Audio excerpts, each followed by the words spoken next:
वृक्षस्य देविव कीर्ति पृष्ठां गिरेरिव ऊर्ध्वो पवित्रवाजिनीव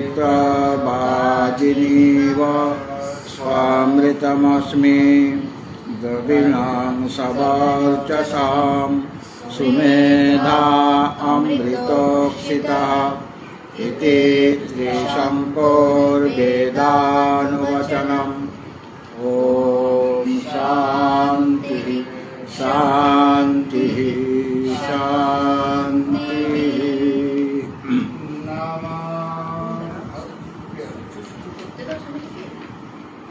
আশি অবধি হয়েছিল, তাই তো?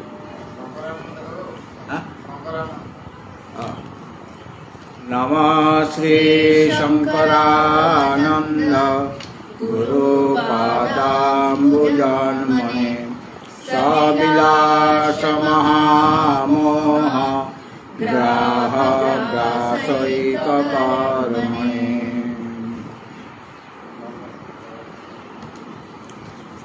ভগবত ভক্তজন, প্রাতঃকালীন সত্রে আমাদের আলোচ্য বিষয় বেদান্তের গ্রন্থ বিদ্যারণ্য স্বামী বিরচিত পঞ্চদশী একাদশ অধ্যায় অর্থাৎ ব্রহ্মানন্দে যোগানন্দ এ বিষয়ে আলোচনা আমাদের চলছে। ৮০ সংখ্যক শ্লোক পর্যন্ত আমাদের আলোচনা হয়েছে। আমরা আজকে ৭৫ থেকে ৭৫ থেকে সমবেতভাবে পাঠ করব।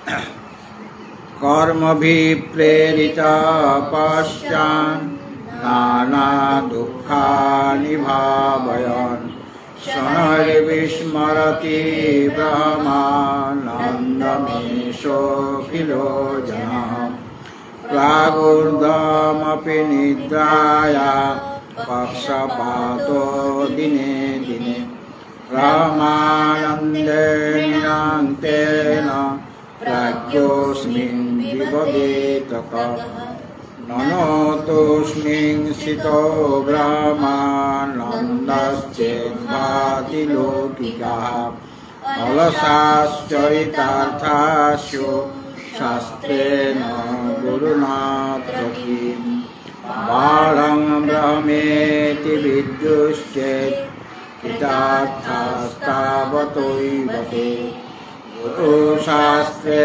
বিনাত্যন্ত গম্ভীরং ব্রহ্মবেত্তিকঃ জানাম্যহং তদুত্তাজ্য উতো মে ন কৃতার্থতা শৃণ্বত্তত্ত্বাদিশো বৃত্তং প্রাজ্ঞম মন্যস্য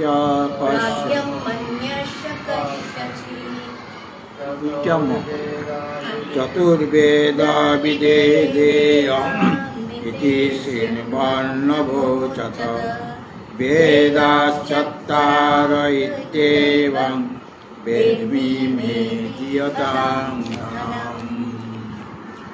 এই অবধি হয়েছিল। আজ ৮১ থেকে হবে। সংখ্যামেবৈষ জানাতি সংখ্যামেবৈষ জানাতি ন তু বেদান শেষতঃ ন তু বেদান শেষতঃ যদি তর্হি তমপ্যেবং यदि त्वरि तमप्येवं नाशेषं ब्रह्म वेत्सिः नाशेषं ब्रह्म वेत्सिः।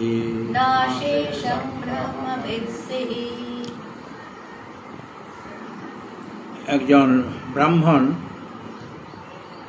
তার সংস্কৃত জ্ঞান নেই বা শাস্ত্র জ্ঞান নেই,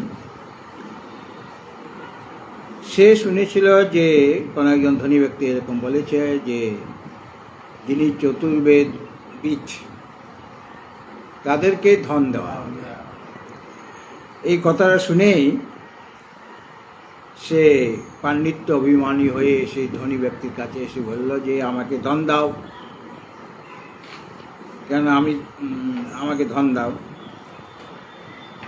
তো পণ্ডিত সেই যিনি ধনী ব্যক্তি তিনি বললেন,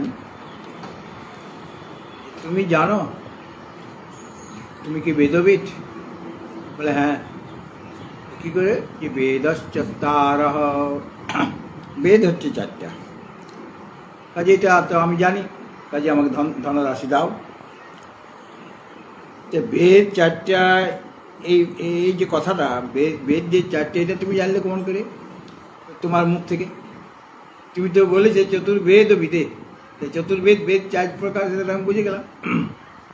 সংস্কৃত জ্ঞান আছে, শাস্ত্র জ্ঞান নেই। তোমার কথা শুনেই আমি তো বললাম, কাজেই বেদ চার প্রকার, চারটি, কাজে আমাকে ধন দাও। আমাদের আচার্য বলছেন, মানে বিদ্যারণ্য স্বামী, যে তোমার কথাটা ঠিক ওই রকমই। তুমি আমার কাছে শুনলে যে এটাই ব্রহ্মানন্দ, এই কথাটা শুনে বেদ চতুর্বেদ এটা যেমন শুনে তুমি বলছো বেদ চারটা, আমার এই যে কথাটা শুনে যে তুমি যে এটাই ব্রহ্মানন্দ, এইভাবে সে জানবে। তো বলে আমি তো জানি এই ব্রহ্মানন্দ, এটা তো আমি তোমার মুখ থেকে শুনলাম। তো ওই ধনী ব্যক্তির মুখে যেমন বেদ চার প্রকার ওনার বাক্যের দ্বারাই বোঝা যায়, সেটা সে বলছে যে বেদ চার প্রকার, বেদবিদকে দেওয়া হবে ধন। তো তোমার কথাটা ঠিক সেই রকম হয়ে গেল। আচ্ছা, এটা ব্রহ্মানন্দ, এটা কোথায় শুনেছ না? তুমি বললে যে মাত্র, হ্যাঁ, কাজে ব্রহ্মানন্দ নাকি সেটা তো সে জানে না। তো তুমি বেদ চারটা এটা তুমি জেনেছ, তাও ধনী ব্যক্তির মুখ থেকে, কিন্তু সেই বেদের সংখ্যা জ্ঞানও তোমার আছে, চতুর্বেদ বিদে দেও, এই বেদ যে চারটা সেটা তুমি জানো, কিন্তু বেদের স্বরূপ কি তুমি জানো? বেদে কি লেখা আছে? বেদ মানে তো জ্ঞান, সেই জ্ঞান তোমার হয়েছে। বেদ হলো, বেদ শব্দ অর্থ হলো জ্ঞান। তো বেদের স্বরূপ তো তোমার জানা হয় না, শুধু বেদ কটা এইটা তুমি জানো, সংখ্যাটা জানো, কিন্তু বেদের স্বরূপ তো তুমি জানো না। এই প্রকারে বাদী আবার পূর্বপক্ষ করছেন। সংখ্যাম এব এস, ওটা সন্ধি বিচ্ছেদ করে দাঁড়াবে, সংখ্যাম এব এস জানাতি নতু বেদান অশেষত। হ্যাঁ, সন্ধি বিচ্ছেদ করে বেদান অশেষত। যদি তরিত্বম অপি এবং ন অশেষং ব্রহ্ম বেৎসি হি, এস সংখ্যাম এব জানাতি। এই যে যিনি পূর্বপক্ষী, এসো মানে এই ব্যক্তি যে সামনে আছে, সামনে কে আছে? ওই ব্রাহ্মণ। সে কি জানে? সংখ্যাম এব জানাতি, সে তো সংখ্যাই জানে, মানে বেদ এর সংখ্যা কত সেটা সে জানে, বেদের স্বরূপ সে জানে না। অশেষত বেদান্তু ন, অশেষত মানে সম্পূর্ণরূপে, শেষ মানে অংশ, অশেষত মানে সম্পূর্ণরূপে, বেদান্তু ন, যদি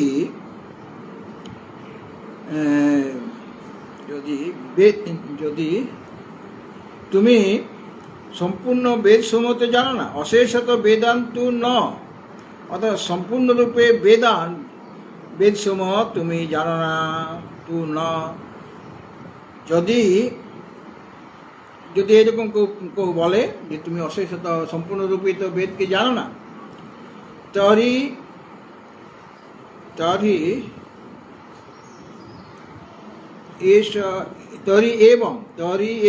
এবং একটা শব্দ আছে, হ্যাঁ, তরি এবং তমপি অশেষ ব্রহ্ম ন বেৎসি।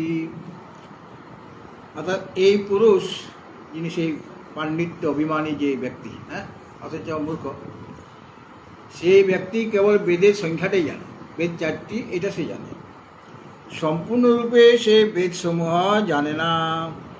যদি এইরকম পূর্বপক্ষীকে বলা হয়, ওই বাদীকে, তখন সে বলবে তবে তুমিও এইরকম সম্পূর্ণ ব্রহ্মকে জানো না। সেটা বাদী বলছে যে তুমি যদি আমাকে বলো যে তুমি বেদের সংখ্যা জানো কিন্তু বেদের স্বরূপ তুমি জানো না, তাহলে আমি বলছি সিদ্ধান্তিকে যে তুমিও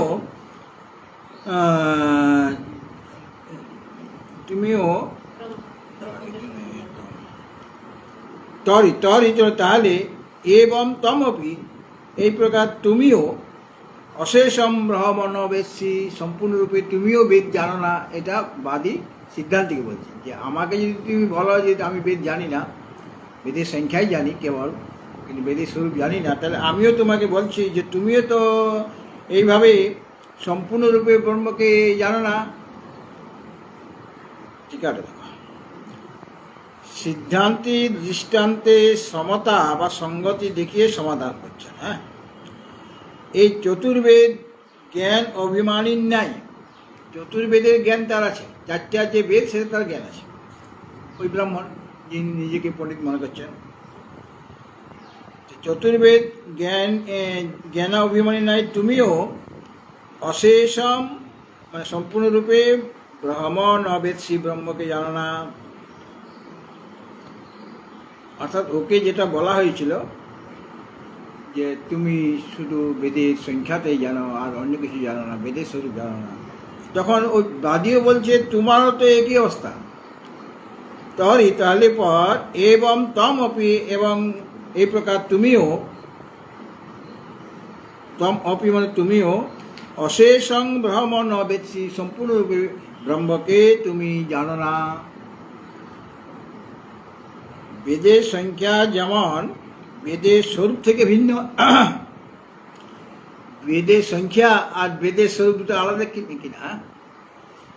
মহাভারত আমি কোথা থেকে প্রকাশিত হয়েছে, কত দাম আমি বলে দিলাম, হ্যাঁ, কিন্তু পড়ি নাই। মহাভারতটা আছে যদি জানি ওখানে কি আছে মহারাজ, ওখানে মহাভারত আছে বলে দিলাম। এটাতে কি লেখা আছে যদি জিজ্ঞেস করে, তখন আমি তো বলতে পারছি না, আমি তো মহাভারত পড়ি নাই, তাই না? তো বেদের সংখ্যা আর বেদের স্বরূপ দুটা আলাদা আলাদা। বেদের সংখ্যা তুমি জানতে পারো লোকমুখে শুনে, কিন্তু বেদের স্বরূপ সেটা তুমি জানো না। তাহলে বেদের স্বরূপ আলাদা আর বেদের সংখ্যা আলাদা, দুটো জিনিস আলাদা। অর্থাৎ বেদের সংখ্যাটা বেদের স্বরূপ থেকে ভিন্ন। যে বেদ পড়েছে সে বলতে পারবে যে বেদে কি আছে। এই চারটা বেদ তারও জানা আছে, কিন্তু বেদের স্বরূপটি তার সে জানতে পারবে। ঋগ্বেদে কী লেখা আছে, সামবেদে কী লেখা আছে, যজুর্বেদে কী লেখা আছে, অথর্ববেদে কী লেখা আছে, যে পড়েছে সে জানবে। তার বেদের স্বরূপটা, তার বেদের স্বরূপের জ্ঞান তার আছে। কিন্তু আলমারিতে বেদ আছে কটা খণ্ড আছে, দেখো তো, চারটা। বেদ চারটা, হ্যাঁ, তার দুটো জিনিস আলাদা আলাদা। এই জন্য ভেদ, সেরকম ভেদ মানে স্বগত আদি ভেদশূন্য যে আনন্দস্বরূপ ব্রহ্ম, আনন্দস্বরূপ ব্রহ্ম, তার মধ্যে স্বগত, স্বজাতীয়, বিজাতীয় কোনো প্রকার ভেদ নেই, আছে কি? কেননা ব্রহ্ম হলেন তিনি তো একাই, আর তার কোনো অংশ নাই, তিনি নিরাকার। আমাদের হাত পা আছে, হ্যাঁ, এগুলো অঙ্গ, তাহলে আমার স্বগত ভেদ আছে, হাতটা পা নয়, পাটা মাথা নয়, হ্যাঁ, কিন্তু তার তো কোনো রূপ বা আকার নেই ব্রহ্মের, তাহলে স্বগত ভেদ থাকতে পারে না। স্বজাতীয় ব্রহ্ম থেকে আরেকটা ব্রহ্ম আছে, এত নাই, তাহলে স্বজাতীয় ভেদ নাই। বিজাতীয় তার থেকে ভিন্ন অন্য কিছু, যেমন আমার থেকে, আমি মনুষ্য, আমার থেকে ভিন্ন পশু আছে, তাহলে বিজাতীয় ভেদ। পশু, আমি পশু থেকে ভিন্ন, তাহলে বিজাতীয় ভেদও তার মধ্যে নেই। তো যার মধ্যে তিন প্রকারের ভেদ নেই, স্বগত, স্বজাতীয় এবং বিজাতীয় ভেদরহিত আনন্দস্বরূপ ব্রহ্ম, সেখানে এই ভেদটা নেই। সেই হেতু ব্রহ্মের কোনো অংশই অজ্ঞাত হতে পারে না। ব্রহ্মকে জানলে সবটাই জানা হয়ে যাবে। তার যদি অংশ থাকতো, আমার হাতটা কীরকম, ও হাতটা দেখলো, কিন্তু পাটা কীরকম, পায়ে কোনো খোড়া আছে না, চলতে পারে না, হ্যাঁ, সেটার জ্ঞানে হবে কি? হাতটা তুমি উপর দিকে করো, নিচের দিকে করো, এরকম জিজ্ঞাসা করা যেতে পারে। হাতটা ফর্সা না কালো সেটা দেখতে পারে, কিন্তু এই কারণে শুধু হাতটাই জানলো, তাহলে পায়ের জ্ঞান তো তার হচ্ছে না, যেহেতু তার অংশ আছে।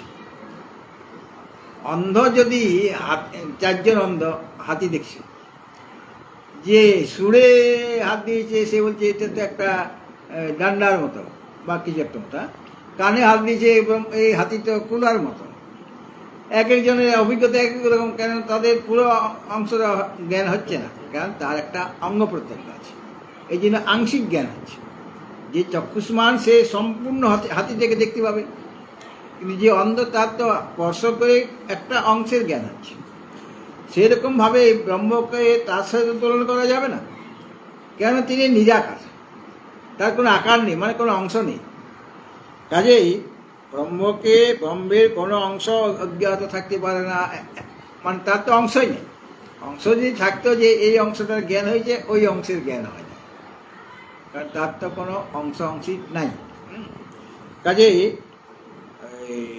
ব্রহ্মের কোনো অংশই অজ্ঞাত থাকতে পারে না, যেহেতু তার মধ্যে স্বগত সজাতীয় বিজাতীয় কোনো প্রকার ভেদ নেই। এই কারণে ওই কোনো অংশ তার কাছে, মানে যিনি জানবেন ব্রহ্মকে, তার কোনো অংশটাই বাদ যাবে না, কারণ তার তো অংশই নেই, সম্পূর্ণটাকে সে জানতে পারবে। অতএব আপনি যে আমার ব্রহ্মজ্ঞানকে অসম্পূর্ণ বলে দোষারোপ করলেন, বাদিকে বলছেন সিদ্ধান্তে, যে তোমার ক্ষেত্রেও সেরকম, তুমি ব্রহ্মকে সম্পূর্ণরূপে জানো না। আমি যেমন সম্পূর্ণরূপে জানি না, তুমিও তো জানো না, এটা বলেছিল পুরোকে।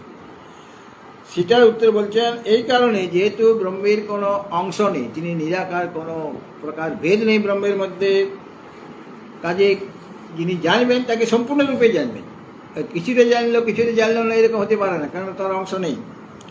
কাজে আপনি যে বলেছিলেন যে আমার ব্রহ্মজ্ঞানকে অসম্পূর্ণ বলেছিলেন, এইভাবে দোষারোপ করেছেন, সেটা সম্ভব নয়। এইভাবে বাদী পূর্বপক্ষী বলছেন, অখণ্ডৈক রসানন্দে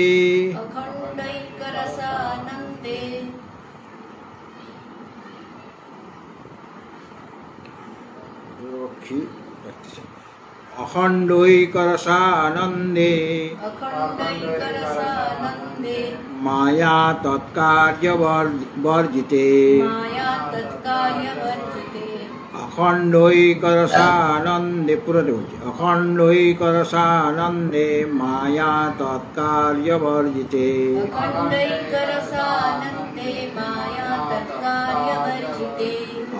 অশেষত্ব সশেষত্ব বার্তাবসর এবক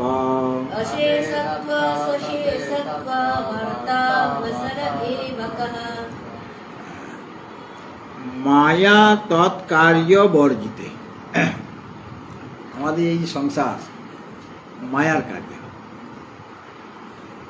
মায়া আর মায়ার যে কার্য, মায়া তৎকার্য বর্জিতে।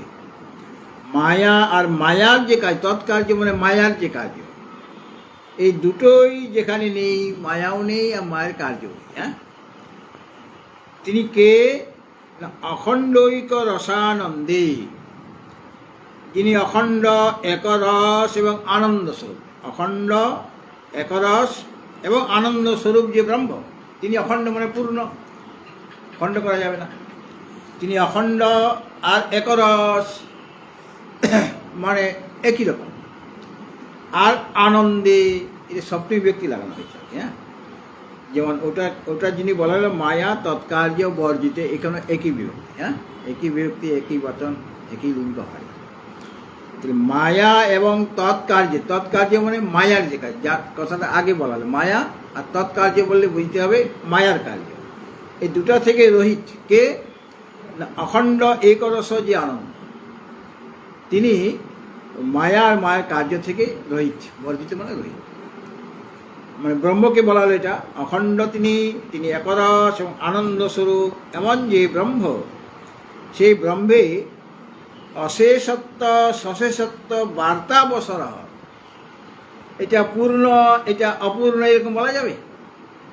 ব্রহ্মক্ষেত্রে যিনি একরস, যিনি অখণ্ড, যিনি আনন্দস্বরূপ, সেই ব্রহ্মের ক্ষেত্রে কি বলা, সেখানে এই অশেষত্ব আর সশেষত্ব, অশেষত্ব মানে পূর্ণরূপে, আর সশেষত্ব মানে কিছুটা অংশ জানলাম, এটা কি তার ক্ষেত্রে খাটবে? এই বিষয়ে বার্তা, মানে এই বিষয়ে কথা বলার সুযোগই নেই, কারণ তিনি তো পূর্ণ, তার তো কোনো অংশই নেই। যেটা যার আকার আছে, এই জগতে সব কিছুরই আকার আছে, নাম আছে, রূপ আছে, রূপ মানে আকার, তাদের ক্ষেত্রে খাটে। আমি তোমাকে জানলাম মানে তোমার কতটা অংশ জানলাম, মনে কর তোমার সম্পূর্ণ শরীরটিকে আমি জানলাম, কিন্তু তোমার মনের খবর তো আমি জানতে পারলাম না। তোমার মনটা তো তোমার মধ্যে তোমারই একটা অংশ, বা তোমার বুদ্ধিটা কীরকম, তোমার ভিতরে কিডনিটা কীরকম চলছে, কিডনি ঠিক আছে কি না, সেটা আমি জ্ঞান হয়ে যাবে, হবে কি? তাহলে সেখানে ওটার জন্য তোমাকে চেক আপ করাতে হবে, ডাক্তারখানে চেক আপ, কিডনির অবস্থা কীরকম, লিভারের অবস্থা কীরকম, কানের অবস্থা কীরকম, চোখের অবস্থা কীরকম, সব কিছু টেস্ট করলে তবে কিছুটা জ্ঞান হয়। হ্যাঁ, তো যিনি পরিপূর্ণ, যার কোনো অঙ্গই নেই, অংশই নেই, তার ক্ষেত্রে এই কথাটা বলাটা সুযোগই হবে না। অবসর মানে অবসরই নেই, অবসর মানে সুযোগই নেই। কী সুযোগ নাই? যে তাকে তার কি অংশরূপে আমি জানলাম না পূর্ণরূপে জানলাম? হ্যাঁ, অশেষত্ব মানে পূর্ণরূপে, তার যে অশেষত্ব মানে পূর্ণত্ব, আর সশেষত্ব মানে অংশত্ব, অংশরূপে জানলাম। এই কথাটা তার ক্ষেত্রে এই বার্তা মানে সংবাদ বা কথাই হতে পারে না, তার বিষয়ে এই কথা বলার কোনো সুযোগ নাই, কেননা সে তো সর্বদাই পূর্ণ। কাজেই এক মানে তার কোনো অংশ নেই। কাজে যে ব্রহ্মকে জানলেই তাকে পূর্ণরূপে জানা হবে, হ্যাঁ, অংশরূপে নয়। ও বলতে চেয়েছিল বাদী যে তোমার ব্রহ্মজ্ঞান অসম্পূর্ণ, সবটা তুমি জানতে পারো, কিছুতে জানতে পেরেছো, সবটা তুমি জানতে পারো। এবার দোষারও দিয়েছিল, বলে জানলে তো সবটাই জানবো, একটু জানলাম আর কিছু জানলাম না তা তো হবে না। হ্যাঁ, কাজে সেই বিষয়ে এই অখণ্ড একাদশ আনন্দ স্বরূপ যে ব্রহ্ম মায়ার কার্য থেকে ভিন্ন, ওই মায়াও নেই সেখানে। আর মায়ার কার্য মানে অজ্ঞান, মায়া তো আসলে অজ্ঞান। অজ্ঞানের দুইটা শক্তি, আবরণ শক্তি আর বিক্ষেপ শক্তি। আবরণ শক্তির দ্বারা বস্তুটা আবৃত হয়ে যায়, আর বিক্ষেপ শক্তির দ্বারা ওই আবৃত রজ্জুতে স্বরূপের বিক্ষেপ করে দেয়। হ্যাঁ, যেমনভাবে সিনেমা হলে যখন আপনি গেলেন, সিনেমা হলে ঢুকলেন, তখন তো সিনেমা হলতে অন্ধকার, এই লাইট জ্বলছে, তখন লাইট জ্বলছে, যখন প্রবেশ করলেন, আর সামনে কি দেখা যাচ্ছে? একটা সাদা পর্দা দেখা যাচ্ছে, বিরাট একটা সাদা পর্দা, আর লাইট অনেক জ্বলছে। সবাই বসে পড়লো, সময় দেওয়া হয়েছে 9টা, রাত্রি 9টা বা 6টা, যাই হোক সময়। যখনই শুরু হবে তখনই লাইটগুলি আগে অফ করা হবে, লাইটগুলি সব অফ হয়ে যাবে, কেন? ওখানে দিন চলতে আরম্ভ করে রেখেছে, আর লাইট থাকলে পরে ছবিগুলি স্পষ্ট হবে না, তাই না? কাজেই টিভি বা ইয়ের মতো নয়, ওটার প্রসেস আলাদা, যেটা সিনেমা হলের প্রসেসটা আলাদা, দিলে চলতো। হ্যাঁ, এখন তো লাইট থাকলেও আমার টিভিতে আমি দেখতে পাবো, টিভির উদাহরণ এখানে দেওয়া যাবে না, ওই সিনেমা হলের যে পর্দাটা। হ্যাঁ, তো অন্ধকার হয়ে গেল, আলোতে আমি পর্দাকে দেখব। আলো যখন আছে তখন সাদা পর্দা আমি দেখতে পাচ্ছি কিনা? যখনই আলো বন্ধ করে দিল, সব সুইচ অফ হয়ে গেল, তখন সাদা পর্দা তুমি দেখতে পাচ্ছ? দেখা যাচ্ছে পর্দাটা? তখন চালু হয় না, এটা দিন চালু হয় না, এখন সব অন্ধকার, কিছুই নেই। আর যখনই রিলটা চালু করে দিল, রিল ঘুরতে আরম্ভ করলো, সে গোল ছিল, হ্যাঁ, তখনই সেই যে আবৃত যে পর্দা, অন্ধকারের দ্বারা আবৃত, কি দেখা যাচ্ছে? সেখানে আমি মানুষজন, পশু পাখি, কীট পতঙ্গ, গাছপালা, নদী, গাছপালা, পাহাড় পর্বত সব দেখছি কিনা, সাগর সব দেখছি। এটা কীরকমভাবে হয়?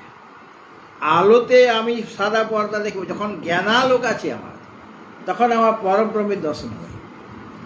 আর যখনই অন্ধকার হয়ে গেল, মানে অজ্ঞানে দশায় এসে গেলাম, কথা না বলে চুপচাপ কথা বলে চলে যাই, কথা বলবো না। যখনই অন্ধকার হয়ে গেল, মানে অজ্ঞান এসে গেল, অজ্ঞান অবস্থা, তখন কিন্তু আর ব্রহ্মের জ্ঞানে ব্রহ্ম আবৃত হয়ে গেল। হ্যাঁ, বুঝতে পারে? অন্ধকার মানে অজ্ঞান, যখন আলো, জ্ঞানালোকে আমি দেখতে পাচ্ছি পরমাত্মাকে, ওটা সাদা পর্দা। আর যখন অন্ধকার মানে অজ্ঞান এসে গেল, তখন সাদা পর্দার নাই, আবৃত হয়ে গেছে আমার, সাদা পর্দার বিষয়ে আমার অজ্ঞান হয়ে গেল। আর বিক্ষেপ শক্তি, এখন বিক্ষেপ হচ্ছে। ওই পর্দা যদি আবৃত নয় তাহলে বিক্ষেপের দ্বারা ছবি দেখা যাবে না। আগে পর্দাটাকে ঢেকে ফেলতে হবে। ঢেকে ফেলতে হবে মানে কোনো অন্য কোনো পর্দা দিয়ে নয়, এমনিতেই আবৃত হয়ে যাবে, আলো না থাকলেই আবৃত হয়ে যাবে। আর সেখানে বিক্ষেপ হচ্ছে, বিক্ষেপে আমি উত্তম সুচিতা সব দেখতে পাচ্ছি।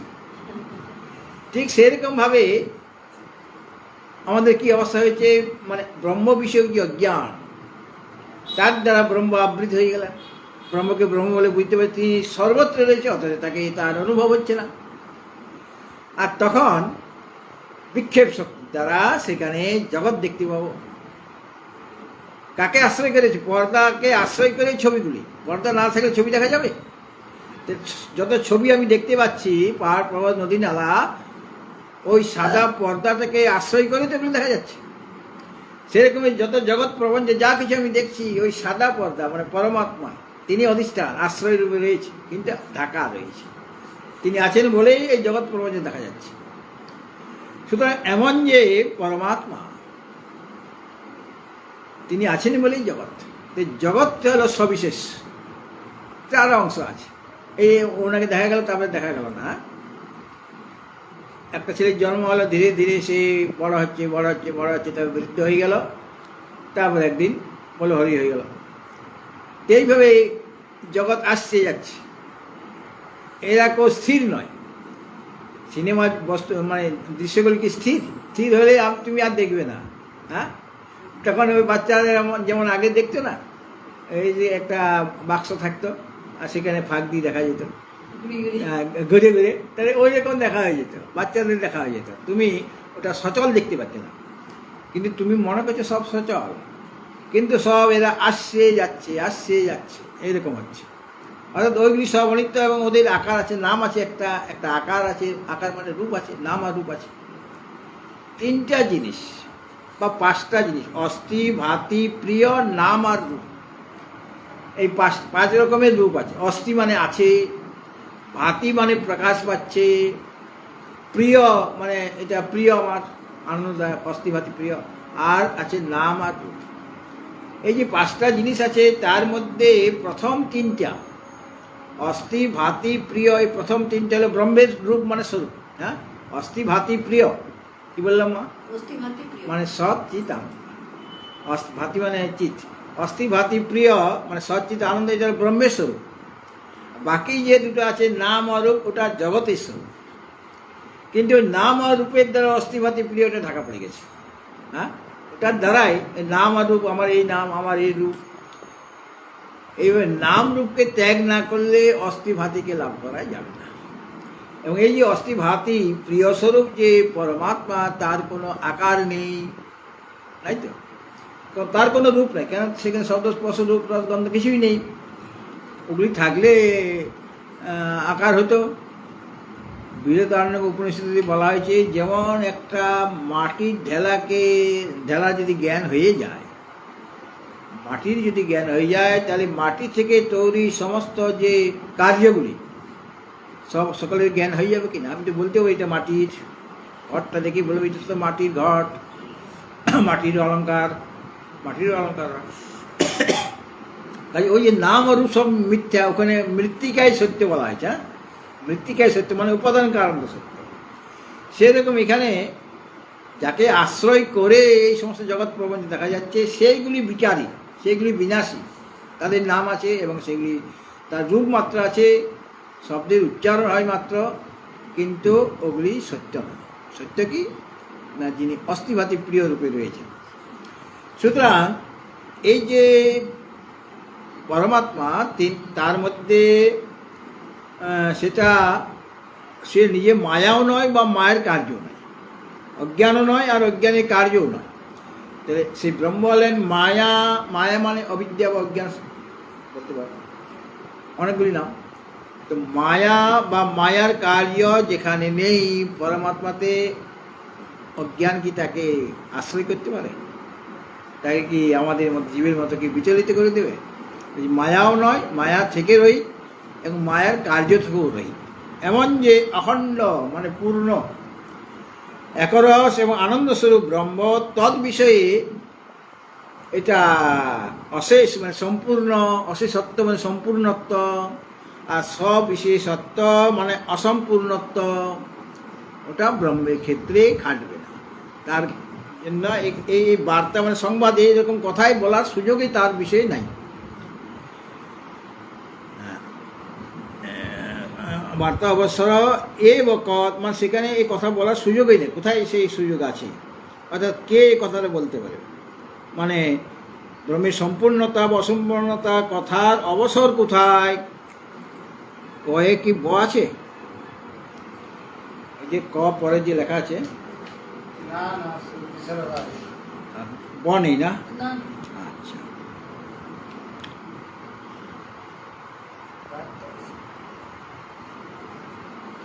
মানে তুমি ব্রহ্মের একটা অংশ জেনে সব অংশ জানো না, এই কথাটা বলাটাই বৃথা। এরকম কথা বলা যাবে না, কেননা তার মধ্যে অশেষত্ব বা সশেষত্ব কিছুই নাই, বা সেই বলার সুযোগও নাই। তাহলে ব্রহ্মজ্ঞানও যে অসম্পূর্ণতা ইত্যাদি থাকতে পারে সেটা দেখাবার জন্য, মানে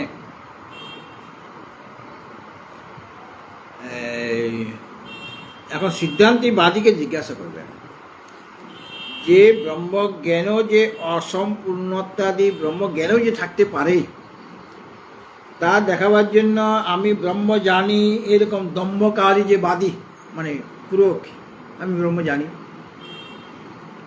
সেই বাদীকে সিদ্ধান্তী এখন কয়েকটা অপশন দিয়ে জিজ্ঞাসা করছেন। হ্যাঁ, কি জিজ্ঞাসা করছেন? শব্দানেব পঠস্যাহো তেষামর্থং চ পশ্যসি শব্দপাঠের্থবোধস্তে শব্দপাঠের্থবোধস্তে শব্দপাঠের্থ শব্দপাঠের্থবোধস্তে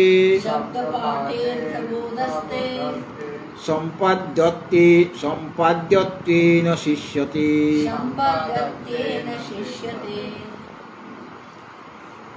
শব্দান এব পঠসি, এখানে শব্দান এব পঠসি, পঠসি যোগ আহো। হ্যাঁ, আহো বা ওহো, আহো আহো।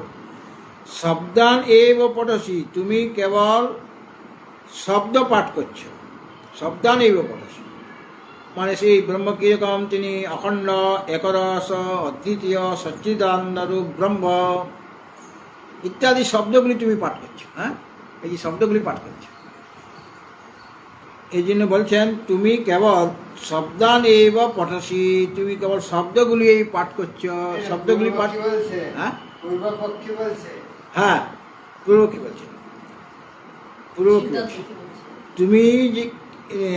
তুমি কি কেবল অখণ্ডই রস এই যে শব্দ বা অদ্বিতীয় বা সচ্চিদানন্দ স্বরূপ এই যে কথাগুলি ইত্যাদি যে ব্রহ্ম ইত্যাদি এই যে শব্দগুলি তুমি বলছো, এই শব্দগুলি তুমি পাঠ করছো। আহু, আহু মানে অথবা, শব্দ অর্থং চ পশ্যসি তেষাম, আহো, আহো মানে অথবা, আহো তেষাম অর্থং চ পশ্যসি, অথবা সেই শব্দগুলির অর্থ। এই যে বলা হচ্ছে, একবার বলা হলো তিনি ওই অখণ্ড, একরস, আনন্দস্বরূপ শব্দ এই যে বলা হচ্ছে, এই শব্দগুলি পাঠ করছো।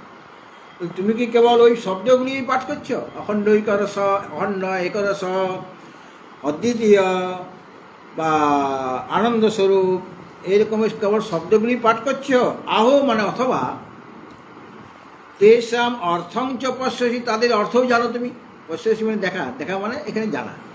পশ্য শব্দের অর্থ অনেক রকম। কলমটা কেমন লেখে দেখো, তো লেখেও দেখা যায়। হ্যাঁ, রসগোল্লাটা কেমন খেয়ে দেখো, তো খেয়েও দেখা যায়। দেখা যায় মানে বোঝা যায়। হ্যাঁ, কলম কেমন মানে লেখে দেখো, ওখানে দেখা শব্দের অর্থ কী হয়েছে? পশ্য। দেখা শব্দের অর্থ হলো তুমি একটু বুঝতে পারবে, অনুভব করবে, লেখলেই বুঝতে পারবে তুমি যে কলমটা কী। ঠিক সেই রকমভাবে তুমি কি কেবল ওই শব্দগুলি পাঠ করছো? কি শব্দ না, তিনি অখণ্ড, তিনি একরস, তিনি আনন্দ, এই শব্দগুলি তুমি পাঠ করছো, অথবা ওই শব্দের অর্থগুলি তুমি জানো। তেষাম অর্থং চ পশ্যসি, অথবা তুমি ওই শব্দগুলির অর্থও জানো। অর্থ জানো মানে স্বগতাদি ভেদ শূন্যতা, স্বগত স্বজাতীয় বিজাতীয় ভেদরহিত প্রভৃতি যে অর্থ, মানে ব্রহ্ম কীরকম, তিনি স্বগত ভেদরহিত, স্বজাতীয় ভেদরহিত, বিজাতীয় ভেদরহিত, এই তার অর্থটুকু জানো। তো দুইটা পক্ষ হয়ে গেল। একটা পক্ষ শব্দ পাঠ করা, শব্দগুলি কেবল পাঠ করা, আরেকটা পক্ষ হলো তাদের অর্থ জানা, তাদের অর্থটা জানা। তার অর্থ মানে বিষয়টা কি, তার সেটা কি বলতে চাই, শব্দটা কি বলতে চাইছে। আমি শব্দ জলম আনয় বললাম, জলম একটা শব্দ, আনয় একটা শব্দ, কিন্তু এর অর্থ জানি না, তাহলে আমি কি করব? ও তো বলেছে জলম আনয় মানে জল আনো, আমি কি জল নিয়ে যেতে পারবো? কারণ অর্থ তো আমার জানা নেই। সেরকমভাবে তুমি কি এই শব্দগুলিই জানো, অথবা তার অর্থও জানো। অর্থ মানে তিনি স্বগত স্বজাতি বিজেতে ভেদ রহিত, এইভাবে তার অর্থটা, শব্দের অর্থটা তুমি জানো। দুটোর মধ্যে কোন পক্ষ তুমি নেবে? শব্দ পাঠটা তুমি করছো, অথবা তার অর্থও জানো। দুইটা পক্ষ হলো, শব্দ পাঠ করা আর তার অর্থ জানা, দুইটা অপশন দেওয়া হলো, শব্দ পাঠ আর তাদের অর্থ জানা। বলে ঠিক আছে, আমি শব্দ পাঠ করছি। তো প্রথম পক্ষে তার ব্রহ্মজ্ঞানের অসম্পূর্ণতা, শুধু শব্দ জানে কিন্তু তার অর্থ জানে না। তিনি ব্রহ্ম কীরকম, তিনি অখণ্ড, একরস এবং আনন্দস্বরূপ, এই শব্দটা আমি জানি, কিন্তু তার অর্থ জানি না। তাহলে কি ব্রহ্ম সম্পর্কে আমার জ্ঞান হবে? কাজে তুমি যদি শব্দটাই জানো, শব্দটাই পাঠ করছো, অর্থ যদি না জেনে থাকো, যদি প্রথম পক্ষটা তুমি নাও, মানে শব্দটা পাঠ করছি, তাহলে তার যে এরকম শব্দ পাঠ করবে তার ব্রহ্মজ্ঞানের অসম্পূর্ণতা, কারণ সে তো অর্থ জানে না। অখণ্ড মানে কি, একরস মানে কি, আনন্দ মানে কি, এটা জানা না থাকলে ব্রহ্ম সম্পর্কে জ্ঞান হবে কি? তাহলে অসম্পূর্ণ জ্ঞান হয়ে গেল। অসম্পূর্ণতা দেখিয়ে পরে বলছেন, সিদ্ধান্তি বলছেন, যদি শব্দপাঠ মাত্রই যদি করে থাকো, শব্দপাঠ করছি, তাহলে অর্থবোধ সম্পাদন, শব্দপাঠতে অর্থবোধ সম্পাদ্যতেই ন শিষ্য, তাহলে তোমার এখনো কিছু কাজ বাকি আছে। তুমি শব্দপাঠ করেছো, তাহলে এখনও তোমার কিছু কাজ করা বাকি আছে। শব্দপাঠ মাত্র যদি করেছো এরকম যদি বলো, তাহলে অর্থবোধ করার জন্য, অর্থবোধ সম্পাদ্যতে না, অর্থের বোধ তো আমার দরকার। শব্দটার অর্থ কি সেটা আমার জানা দরকার। একটা ইংলিশ শব্দ শুনলাম ওয়াটার, আমি তো জল জানি, ওয়াটার তো জানি না। তাহলে ওয়াটার বললে ওটার আমি সম্পূর্ণ জ্ঞান হলে, আমি একটা শব্দ শুনলাম, নতুন শব্দ ইংরেজিতে ওয়াটার বলে একটা শব্দ আছে, কিন্তু তার অর্থটা কি সেটা তো জানি না। অর্থটা তাহলে আমার জানা বাকি আছে, সেটা আমাকে জানতে হবে। এই জন্য বলছেন, শব্দ পাঠে তু অর্থবোধ সম্পাদ্যত্ব না শিষ্যতে, শব্দ পাঠ মাত্রই যদি করে থাকো, তাহলে তোমার আরও কাজ অবশিষ্ট আছে। কি? অর্থবোধ সম্পাদন এখনও অবশিষ্ট আছে। তোমার অর্থের বোধ চাই, কেবল শব্দ শুনলেই হবে না, তার অর্থটা এখনও তোমার বাকি আছে। এই জন্য তোমার ব্রহ্মজ্ঞান অসম্পূর্ণ, সিদ্ধান্তি বলছেন তোমাকে। তো এই জন্য তোমার ব্রহ্মজ্ঞান অসম্পূর্ণ, কেননা তুমি শব্দ মাত্র শুনেছ। সিদ্ধান্তি বলছেন বাদীকে। বাদী যদি এরকম বলে যে তুমি কেবল অখণ্ড, একরস, অদ্বিতীয়, এই সমস্ত শব্দগুলি তুমি পাঠ করছো, হ্যাঁ, তুমি কি কেবল শব্দ পাঠ করছো, অথবা শব্দগুলির অর্থ সেটা তুমি জানো? আর প্রথম পক্ষ যদি হয়, অর্থাৎ আমি শব্দ পাঠ করছি, তাহলে পর সেটা অসম্পূর্ণ হয়ে গেল, কেননা আরও কিছু তোমার জানা বাকি আছে। সেই শব্দের অর্থটা তোমাকে জানতে হবে। তাহলে অর্থ সম্পাদন এখনও অবশিষ্ট রয়েছে। শব্দ পাঠে শব্দ পাঠ করলে পরে, তুমি যদি শব্দ পাঠই করে থাকো, তাহলে পর তোমার এখন কি কাজ বাকি আছে? যে তোমার অর্থবোধ সম্পাদ্যতে শিষ্যতে, অর্থাৎ অর্থবোধটা সম্পাদন করাটা তোমার এখন কাজটা অবশিষ্ট আছে। কাজে তোমার ব্রহ্মজ্ঞান অসম্পূর্ণ। হ্যাঁ, আর দ্বিতীয় পক্ষ ছিল যে আমি অর্থবোধ আছে, যদি দ্বিতীয় পক্ষটা না হও তাহলেও তোমার জ্ঞানটা অসম্পূর্ণ। সিদ্ধান্তি বলছে অর্থে ব্যাকরণাদ বুদ্ধি সাক্ষাৎকারো বশিষ্যতে স্যাৎ কৃতার্থত্ব ধীর যাবৎ গুরুম উপাস্য ভো। আচ্ছা, তাবৎ গুরুম উপাস্য ভো। উপাস্য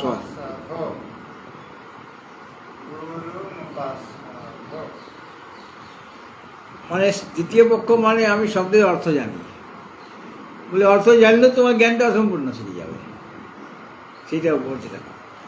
অর্থে ব্যাকরণাৎ বুদ্ধি সাক্ষাৎকারো বশিষ্যতে স্যাৎ কৃতার্থত্ব ধীর যাবৎ তাবৎ গুরুম উপাস্য ভো। তাই তো বলে অর্থ তুমি কোথা থেকে জানলে?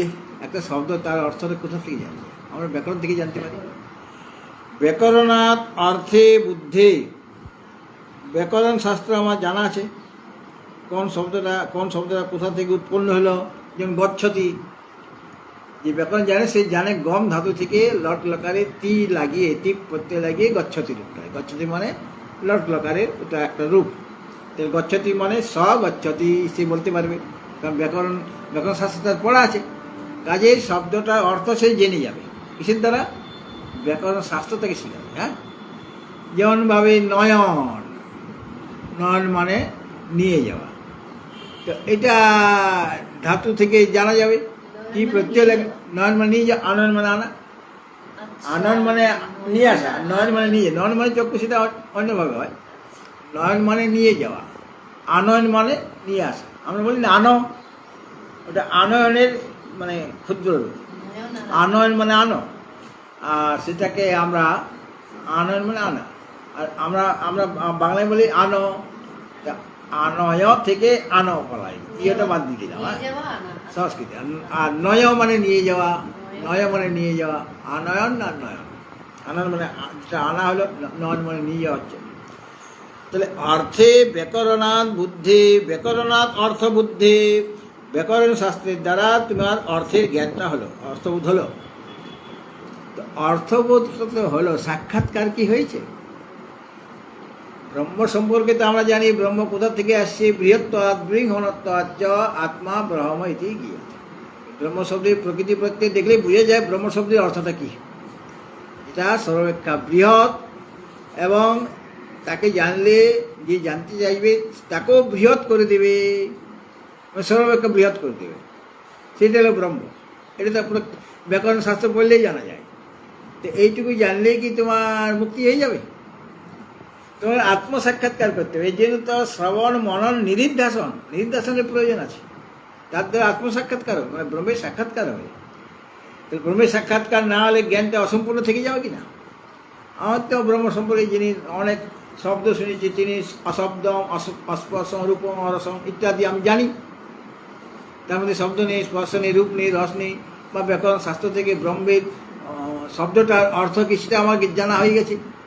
কিন্তু তোমার কি আত্মসাক্ষাৎকার হয়েছে?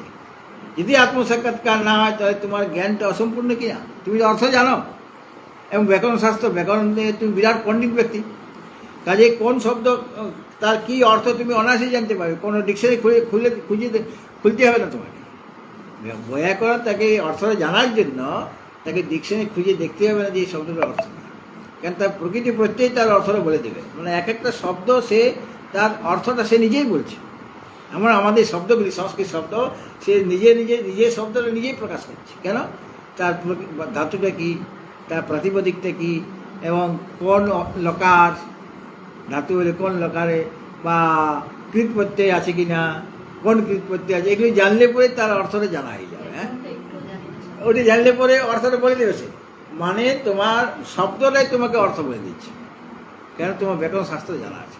এই শব্দ তোমার অর্থ বলতে, যেমন নারায়ণ, আমার নাম নারায়ণ, নারায়ণ তোমার অর্থটা কি? অর্থ সে ব্যাকরণ বলে দিচ্ছে, মানে শব্দটাই বলছে। নর এব নারায়ণ, নার যোগ অয়ন, তাই তো? অয়ন মানে গতি। নার, নার, নর মানে নর এব নার, নার শব্দ আছে। যিনি নর তাকেই নার বলা আছে বা জীব বলা আছে। তো নারায়ণ মানে জীবানাম, অয়নম মানে আশ্রয়ম। সমস্ত জীবের, সমস্ত মনুষ্যের একমাত্র আশ্রয় তিনি নারায়ণ। হ্যাঁ, সমস্ত জীবের আশ্রয় গতি, তাকেই আশ্রয় করতে তবে তুমি মুক্তি লাভ করবে। এই নারায়ণ শব্দটাই বলছে।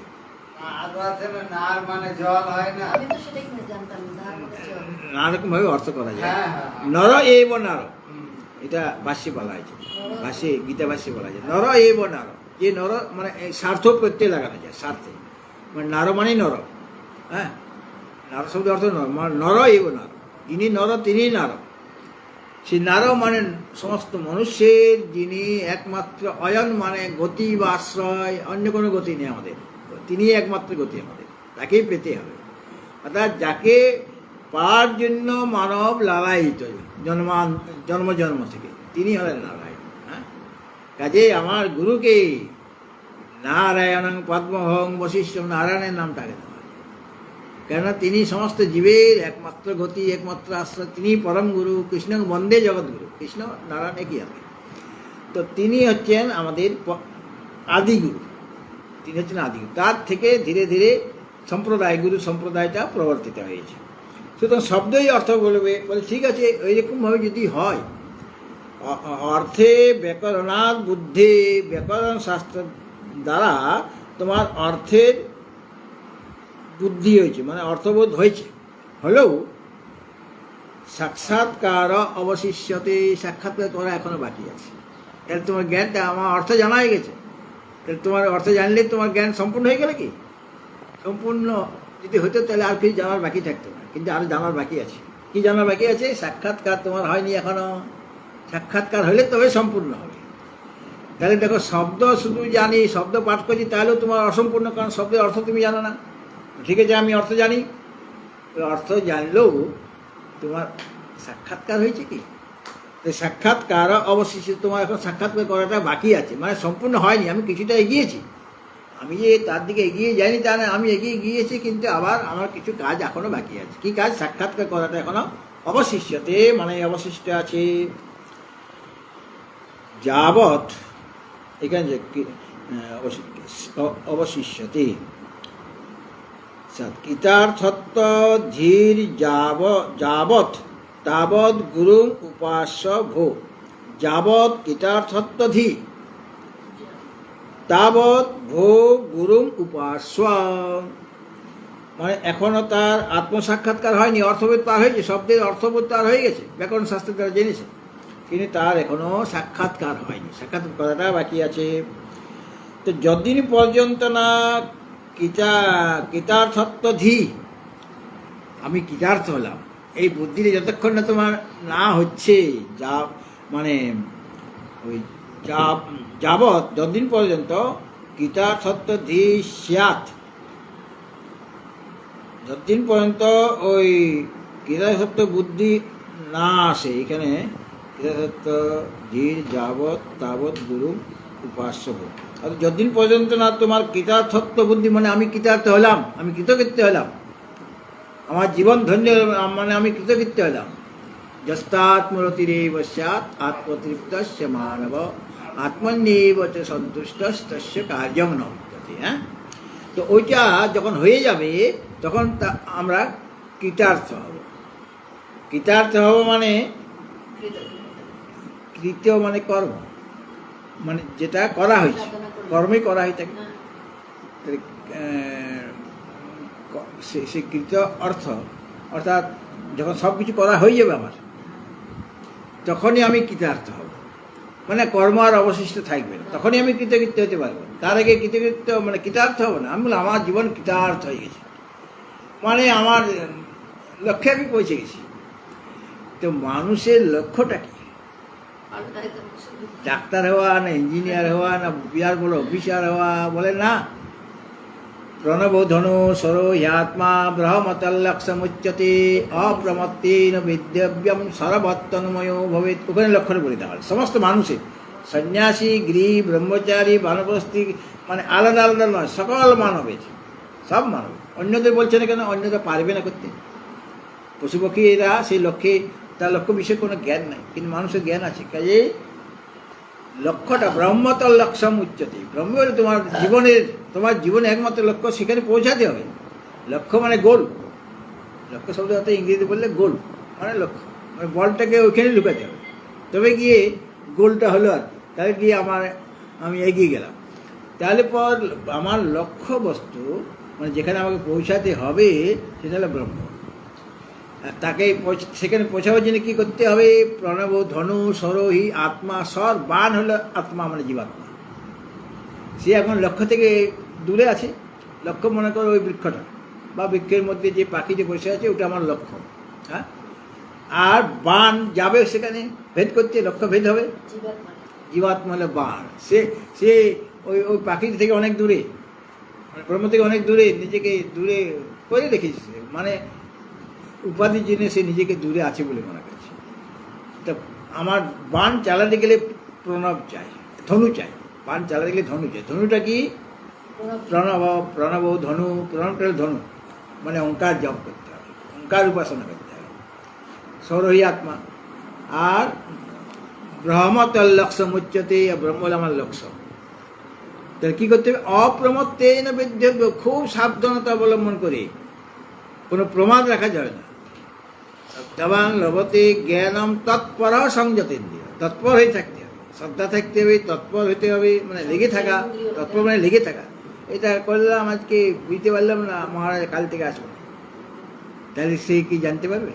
তৎপর হয়ে থাকতে হবে। আর সংযত ইন্দ্রিয় হতে হবে, তবে গিয়ে লক্ষ্যে পৌঁছাবে বাণ। বাণ এখানে প্রণব মন্ত্রের জপ। জপ মানে তার জপস তদর্থ ভাবনম যোগদর্শন। জপ আর তার অর্থ কী, তার সে কী বলতে চেয়েছে, হ্যাঁ, সেটা তদ জপস তদর্থ স্মরণম, তার অর্থটা স্মরণ করতে হবে, চিন্তন করতে হবে, তবে গিয়ে ওইটা হলো প্রণবের উপাসনা। এটা করলে এই জীবাত্মা, সে ধীরে ধীরে জীবাত্মা বান, সে ধীরে ধীরে ব্রহ্মের দিকে এগিয়ে যাবে। আর যেহেতু অপ্রমত্তে মানে খুব সাবধানতা অবলম্বন করে ছেড়েছে, মানে দৃষ্টিকে লক্ষ্যের দিকে স্থির করে, হ্যাঁ, লক্ষ্য চোখের মধ্যে কোনো বাধা নাই এখন, বা লক্ষ্য বস্তু এদিক সেদিক কে আছে সেটাও সে দেখতে পাচ্ছে না, কেবল পাখি। আর চক্ষুটাকে ভেদ করতে হবে। অর্জুন কী দেখছে? কেবল চক্ষু আছে, আর কিছুই নেই। সে গুরুও দেখতে পাচ্ছে না, আর এত যে তার দাদারা ভাইয়েরা আছে কাউকে দেখতে পাচ্ছে না, গাছটাকেও দেখতে পাচ্ছে না, বাকি সব অঙ্গ দেখতে পাচ্ছেন, কেবল চক্ষু। বলে এখন ছেড়ে দাও, চক্ষু দিকেই লাগবে, পায়ে মাথায় লাগবে না। হ্যাঁ, কাজে অপ্রমত্তেন বিদ্যব্যম, খুব সাবধানতা অবলম্বন করবো, তুমি বানটা ছেড়ে দাও, তাহলে গিয়ে লক্ষ্য বস্তু তোমার বিদ্ধ করবে। এখন লক্ষ্য বস্তু আর আমি বান, জীবাত্মা বান, মনে করো এটা লক্ষ্যবস্তু আর আমি বান হয়ে এখানে গিয়ে ভেদ করলাম, তো তখন এটা পরমাত্মা আর জীবাত্মা তখন এক হয়ে গেল কিনা, সব দুটো, মানে ওটা দৃষ্টান্ত। সবটা তো দৃষ্টান্তের, সব কিছুর দাষ্টান্ত থেকে আসে না, কিছুটা আসে। মানে ওই যে মিলিত হলে ওইটাই আমাকে জানতে হবে, মানে নিতে হবে। অর্থাৎ মিলিত হওয়া মানে জীবাত্মার পরমাত্মার একত্ব মিলন হয়ে গেল, অর্থাৎ তাদের একত্ব অনুভব করতে হবে। মানে ব্রহ্ম লক্ষ্য, আর তার সাথে আমাকে এক হতে হবে, আমি তার থেকে ভিন্ন কিছু নয়। কাজে লক্ষ্যটা ঠিক আছে। এই লক্ষ্য পৌঁছাবার জন্য ওটা হলো আত্মসাক্ষাৎকার।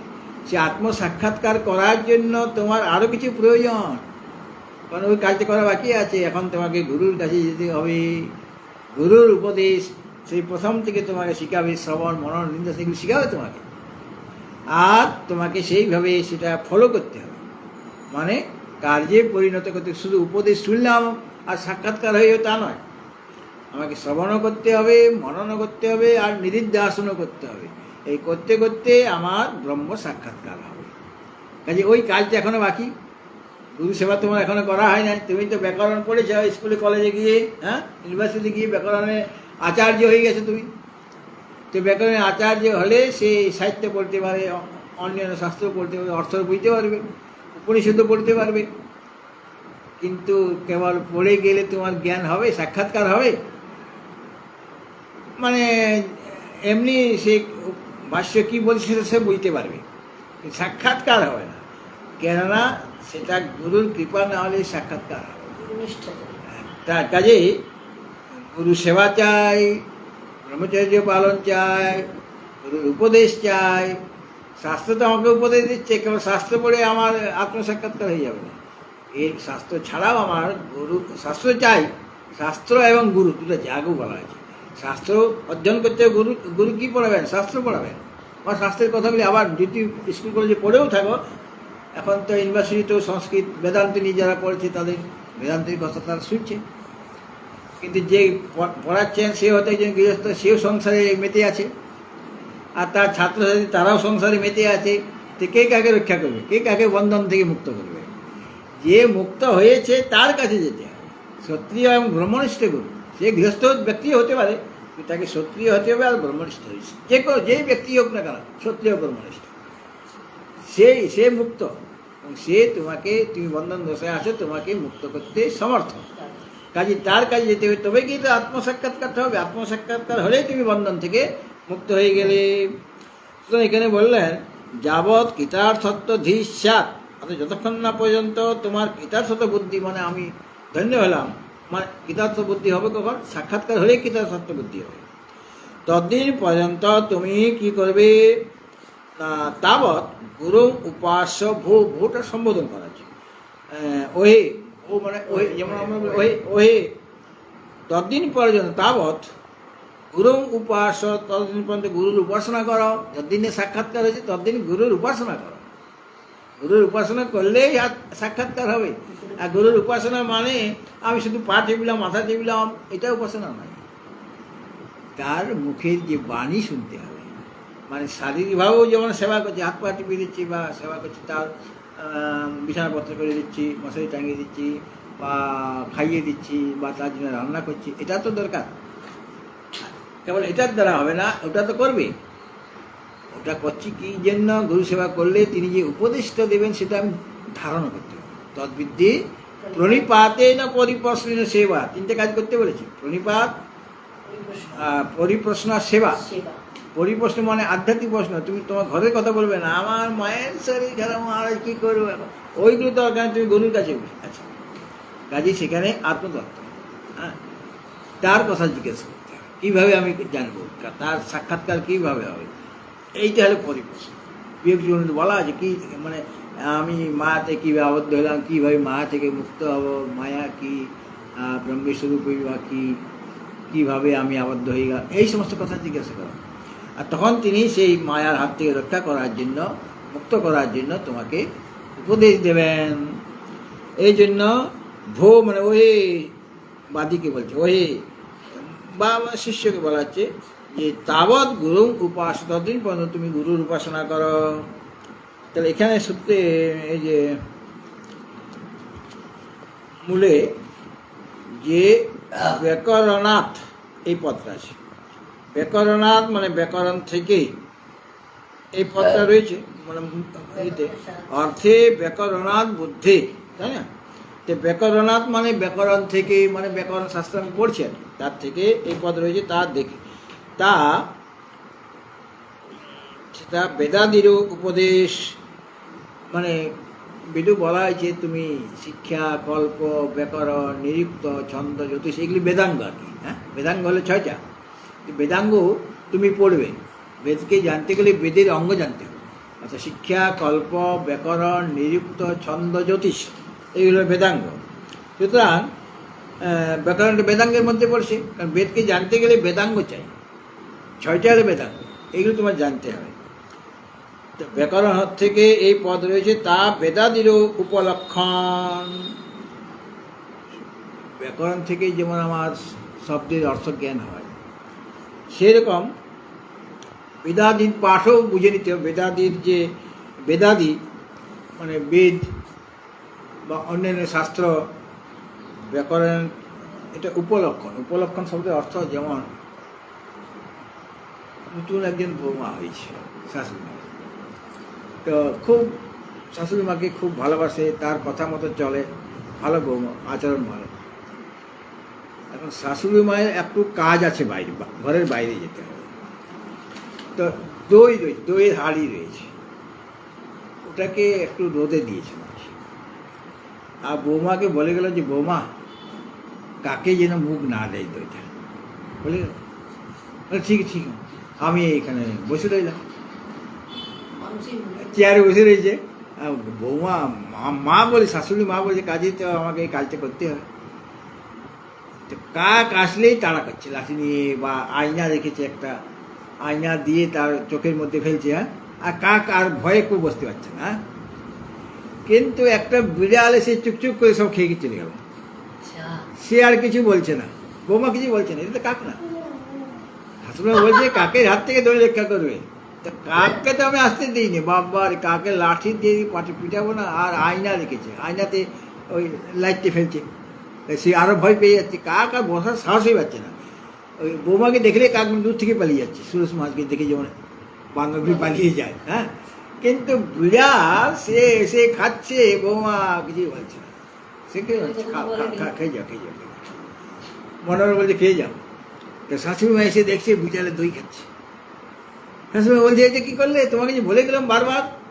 বলে মা তুমি কী বলেছিলে, কাকে দধি রক্ষতাম, কাকে হাত থেকে দধি রক্ষা করবে। কোনো কাক আসেনি মা। বিড়াল বলে বিড়ালের কথা তুমি বলেছিলে। বিড়াল খালি তুমি হয়তো চাও, বিড়ালের ভক্ত তুমি, বিড়াল যদি খেয়ে থাকে তাহলে তো শাশুড়ি মায়ের সেবাই হবে। তা বলে হায় হায় মশা চাপড়াচ্ছে। কাক বলতে আমি তো বা দধি ইয়ে নষ্ট করে এমন সবাইকে আমি বুঝিয়েছিলাম। কাক, চড়ুই পাখি, বা একটা টিকটিকি এসে খেয়ে যাচ্ছে, বা বিড়ালে খেয়ে যাচ্ছে, সবগুলির উপলক্ষণ হলো কাক। এই কাকের দ্বারা আর অন্য কিছুকে বুঝে নিতে হবে। ও শুধু কাককেই বুঝে রেখেছে, উপলক্ষণগুলোকে বুঝে নাই। সেরকমভাবে শাশুড়ি মায়ের কথা ছিল, মানে দধি যেটা যার থেকে নষ্ট হইতে পারে তাদের হাত থেকে রক্ষা করবে। সে বিড়ালে হোক, অন্য কিছু হোক, ছাগলে যদি এসে খেয়ে যায় তাকেও আটকাবে, সেটা বলতে চেয়েছিল। ওটা হল উপলক্ষণ। সেরকম ব্যাকরণ হলো উপলক্ষণ। কার উপলক্ষণ? এই বেদাদি যে শাস্ত্র আরও আছে তাদের উপলক্ষণ। কারণ ওগুলো পড়লেও শব্দের অর্থ বোধ হয়ে যায়। হ্যাঁ, ব্যাকরণ প্রভৃতির দ্বারা এই যে ব্যাকরণ বা অন্যান্য যে শাস্ত্র আছে আমার, তার দ্বারা আমার কি হয়? পরোক্ষ জ্ঞান হয়। জ্ঞান দুই রকম, পরোক্ষ জ্ঞান আর অপরোক্ষ জ্ঞান, তাই না? জ্ঞান আর বিজ্ঞান বলা হয়েছে না, জ্ঞানং বিজ্ঞান সহিতং জগত্ত্বা মোক্ষসেষুয়াৎ। জ্ঞান আর বিজ্ঞান, আগে জ্ঞান জানতে হবে, ওই বিষয়ে আমার পরোক্ষ জ্ঞান থাকতে হবে, তবে গিয়ে সেটা অপরোক্ষ হবে। হ্যাঁ, কাজেই এই যে ব্যাকরণাদি যে শাস্ত্র রয়েছে এখানে, ব্যাকরণ বলতে ব্যাকরণাদি আর অন্যান্য শাস্ত্র, তার দ্বারা আমার অর্থবোধ হলো, মানে জ্ঞান হলো। কি জ্ঞান হলো? পরোক্ষ জ্ঞান, অপরোক্ষ হয় না। ওরা আমাকে সাহায্য করছে, কিন্তু কি জ্ঞান হলো? পরোক্ষ জ্ঞান সম্পাদিত হলো। কিন্তু সেই পরোক্ষ জ্ঞান হলেও সেখানে সংশয় প্রভৃতি আমার রয়ে গেছে, অর্থাৎ পরোক্ষ জ্ঞান হয়েছে, অপরোক্ষ জ্ঞান হয় না। কাজে সেখানে সংশয় ইত্যাদি আমার রয়েছে, সেটা দূর করার জন্য অপরোক্ষ করা রূপ যে কাজটা এখনো বাকি আছে তোমার, হ্যাঁ, সেটা সম্পূর্ণ হলো কি? তোমার পরোক্ষ জ্ঞান হয়েছে, অনেকটা তুমি এগিয়ে গেছো, ব্যাকরণ তুমি পড়েছ, অন্যান্য শাস্ত্র পড়েছ, তার মানে তোমার পরোক্ষ জ্ঞান হয়েছে। সেই আমার লক্ষ্যে পৌঁছাবার জন্য প্রথমে পরোক্ষ জ্ঞান লাভ করতে হবে, তবে গিয়ে অপরোক্ষ জ্ঞান হবে। পরোক্ষ জ্ঞানের প্রয়োজন আছে, পরোক্ষ জ্ঞান আমার হলো না, নাই, তো তার অপরোক্ষ জ্ঞান কী করে হবে? তো পরোক্ষ জ্ঞানের মধ্যে সংশয় ইত্যাদি রয়েছে, মানে দৃঢ়তা আসে নাই, পরোক্ষ জ্ঞানে এখনো অনুভব হয় না, সে কেবল জেনেছে কিন্তু সংশয় ইত্যাদি রয়ে গেছে। পরোক্ষ জ্ঞানটা তার হলো কার দ্বারা? ব্যাকরণ বা অন্যান্য শাস্ত্র অধ্যয়ন করে আমার ব্রহ্ম বিষয়ে পরোক্ষ জ্ঞান হলো। সেটা কি সম্পূর্ণ হলো? কেননা এখনও সেটা অপরোক্ষ করা বাকি আছে। অপরোক্ষ মানে মানে এই যে পরোক্ষ জ্ঞান,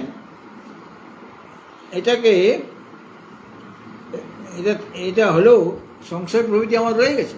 ওই সংশয় প্রভৃতিকে দূর করার জন্য আমার কি দরকার? ওই জ্ঞানটাকে অপরোক্ষে পরিণত করা দরকার, অপরোক্ষ করা দরকার। তাহলে ওই কাজটা এখনও বাকি আছে, তাহলে ব্রহ্মজ্ঞান আমার এখনও সম্পূর্ণ হয়নি। তাহলে জ্ঞানের সম্পূর্ণতা কবে হবে? জ্ঞানের সম্পূর্ণতা আমার কখন হবে? বলে তোমার এখনও অপরোক্ষ করা অবশিষ্ট রয়েছে। যাবৎ কৃতার্থত্ব ধী স্যাৎ তাবৎ ভো গুরু উপাস, ততদিন পর্যন্ত গুরুর উপাসনা করো। তাহলে আমার যে পরোক্ষ জ্ঞান হয়েছে মানে অনেকটা এগিয়ে গেছি, এখনও সংশয় ইত্যাদি রয়েছে, তাহলে আমার এখনও অপরোক্ষ করাটা বাকি আছে। তাহলে আমার এখন কি কাজ, ওটাকে অপরোক্ষ করার জন্য আমি কি করব, আমার কি করা দরকার বলছেন, সেটার জন্য বলছেন যে সেই জ্ঞানের মানে কতক্ষণ মানে পরোক্ষ জ্ঞানটা অপরোক্ষ জ্ঞান তোমার করতে হবে, ওটা ওই কাজটা করা এখন বাকি আছে। যতদিন পর্যন্ত না কৃতার্থতা বুদ্ধি আসছে, মানে সম্পূর্ণরূপে তুমি জানতে পারছ কৃতার্থত্ব বুদ্ধি, অর্থাৎ যা কর্তব্য ছিল করেছি। কৃতার্থত্ব বুদ্ধির মানে কি, যা কর্তব্য ছিল আমার সেটা আমার করেছি, যেটা লাভ করার ছিল সেটা আমি লাভ করেছি, তাহলে সে কৃতার্থ হবে, কৃতার্থ বুদ্ধি তার আছে। কৃত মানে যেটা করা হয়েছে, কৃত শব্দের অর্থ যেটা করা হয়েছে, মানে কর্তব্যটাই আমি করি। তাহলে যা কিছু আমার জীবনে কর্তব্য ছিল সেটা আমার কৃত হয়েছে। হ্যাঁ, কৃতার্থ শব্দের অর্থ বলা আছে, যা কিছু আমার কর্তব্য ছিল সেটা করা, কর্তব্যই তো করা হয়, তো যা কিছু আমার কর্তব্য ছিল সেটা আমার করা হয়ে গেছে, কৃত হয়ে গেছে। এবং যেটা আমার প্রাপ্তব্য ছিল, যেটা আমাকে লাভ করতে হতো, সেটা আমি যা প্রাপ্ত ছিল আমি পেয়ে গেছি।